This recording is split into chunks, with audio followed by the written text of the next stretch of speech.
So over the past few years, I've arrived at my absolute dream workflow for writing chords, especially for me as someone that doesn't play any instruments. While I have picked up a bit of music theory over the years, and I definitely recommend learning what you can, it's not at all required for what I'm about to show you. What I used to do was just create a MIDI clip, pick a scale, and either draw or play in individual notes, writing chords by ear. Although today I pretty much use the same concept, I ended up abandoning the MIDI clip once I discovered a plugin called Scalar, and now Scalar 2. Now, this isn't a sponsored video. I've used Scalar for years now, but if you do decide you want to check it out after watching the video, you can support me by going through my affiliate link in the description below. Okay, so we're here in Scalar 2. I'm going to show you the kind of unusual way I like to use this plugin to write chords. Now, Scalar 2 is absolutely packed with features. There's some great videos out there. The most common way to write progressions might be to choose a scale, so maybe like a C major, and then you can drag chords in and write your progression that way. I'm not really a fan of doing it that way, mainly because I don't like the default voicings. I find it's actually more work to make these voicings work than it is to just build them from scratch. So what I like to do is just press this plus symbol down here and begin making our first chord in our progression from scratch. So let's say we want to write an A minor. So we want to use just the white notes on the keyboard. What I like to do, I think like a first kind of safe bet if we're writing an A minor is our chord to have an A in it.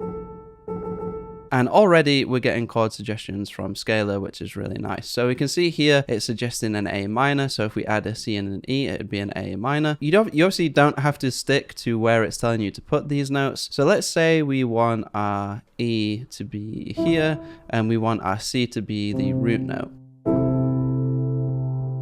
You can see down here it's saying A minor over C. If you're not aware, this just means it's still an A minor, but it's an inverted chord using C as the root note instead of A. If we were to use an E instead, it'd be A minor over E. And that's one really handy thing with Scalar, especially if you're someone that's not familiar with music theory. Getting that instant visual feedback to show you what you're writing is really helpful. I think we're going to stick with the A minor over C. And maybe we want to add one more note just to flesh it out a bit. Maybe we could just duplicate this C. And that's something I like to do a lot, is just duplicate notes, move them around until I just get a texture or a sound that I like. Okay, so let's say we're happy with this as our first chord. We're like, this is perfect. This chord progression is going to be banging. Where do we go next? How do we approach writing a second chord? Well, all I do is duplicate the chord. So I alt drag, and now we just have the exact same chord. So the way I like to approach this from chord to chord in the progression is think, okay, where do I want each note to actually move to? So for example, say I want this C to move down to a, let's say an F. Okay, so we've got our A minor over C, and just by moving the C down to an F, we now have an F major 7. But maybe I also want to move one of these notes. So for example, if I move this E down to a D, it'll change from an F major to an F6.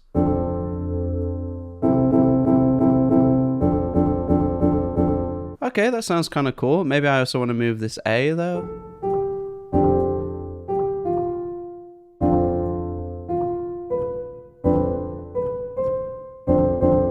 I think we're just going to keep the A where it is. Okay, so say we're happy with our F6 here, I'll just do the same thing and drag it over. Alt drag. Duplicate that. And again, I'm just in our third chord here, thinking about where I want each note to move to. So we've got our A minor over C into F6. And usually I start with the root note of the chord. So say we want this to go to an A.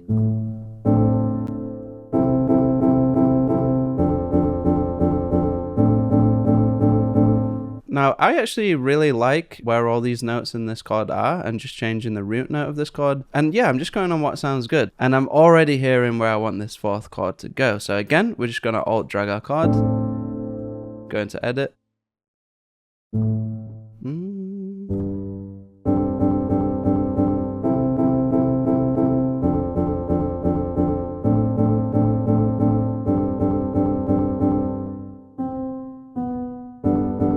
Oh, that sounds pretty cool.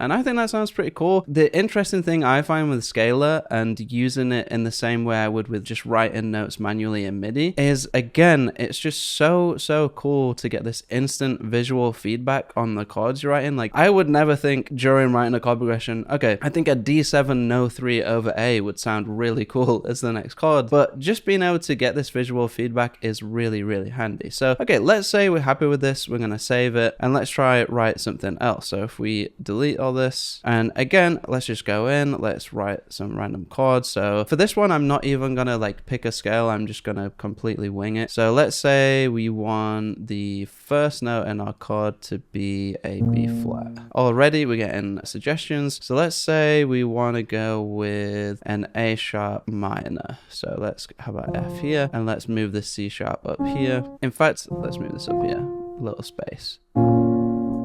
And then let's maybe duplicate our root note on top as well. And again, this is just purely experimentation. There's no like rhyme or reason for doing this. That's a pretty nice first chord. And again, just alt drag and then edit.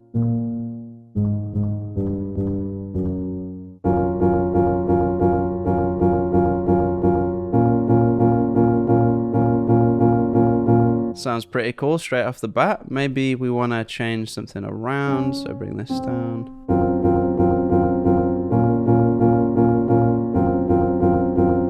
Sounds pretty cool. So this is a F sharp major 7 flat 5, I believe that means. So very dark, very dramatic. Again, I have no idea what I'm doing. I'm just like, that sounds cool. We've moved that note there. Then let's duplicate this again. So maybe we want to go, okay, that sounds kind of cool.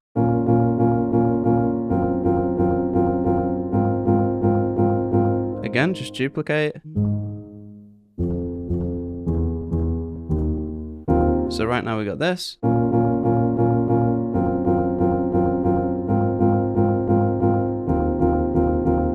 I think for this last chord, we want to move something else. Oh, yes.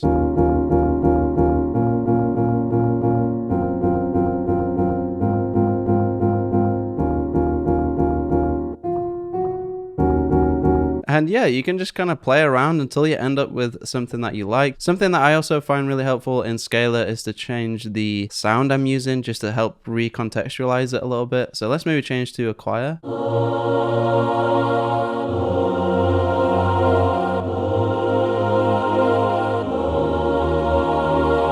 That's pretty cool. This is pretty dramatic chord progression we got going here. But let's say we're happy with this and we want to kind of spice it up a little bit. One thing I like to do is just to alt drag the whole progression. Then what I'll do is just make a couple tweaks, usually let's say to the last chord. So we want to move this up here, just so that when we play through a second time, the voicing and the chord is a little bit different. So let's try play through this. Let's change back to piano, and let's also use an arpeggio. Let's go with that.